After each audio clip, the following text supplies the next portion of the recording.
Sez.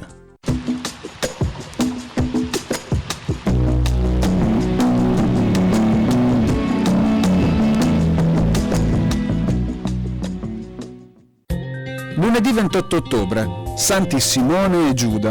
È il 301esimo giorno dall'inizio dell'anno e ne mancano 64 al termine. Il sole sorge alle 6:44 e tramonta alle 17:05. La luna si leva alle 6:46 e tramonta alle 17:38.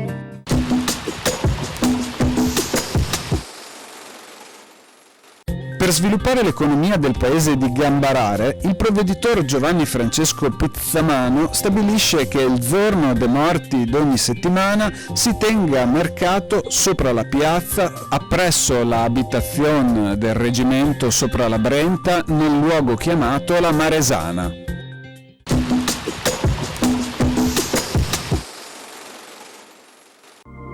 Le previsioni per domani.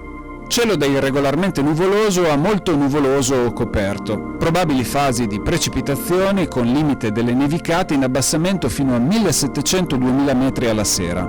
Venti dai quadranti occidentali in quota e da nord-est sulla pianura, con rinforzi specie su costa e zone adiacenti verso fine giornata. Temperature in calo, più sensibile riguardo ai valori massimi sulle zone centro-settentrionali.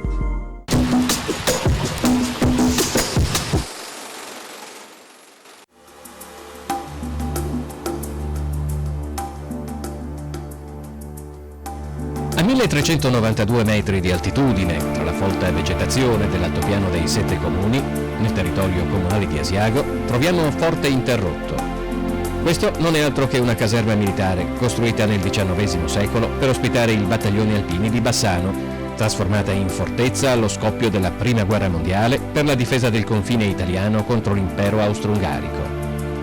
Il nome del forte deriva dal monte sopra il quale venne costruito, il Monte Interrotto.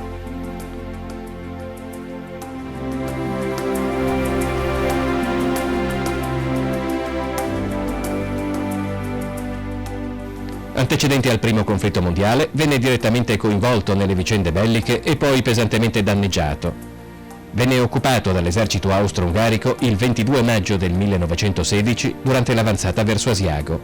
Fu quindi adattato come osservatorio sull'altopiano e dotato di qualche pezzo di piccolo calibro. Il suo compito durante il primo conflitto mondiale era quello di costituire uno sbarramento dell'Alta Valdassa in caso di avanzata austriaca. Il forte è stato ulteriormente danneggiato durante le varie esercitazioni militari che si sono svolte per decenni, già a partire dal primo dopoguerra.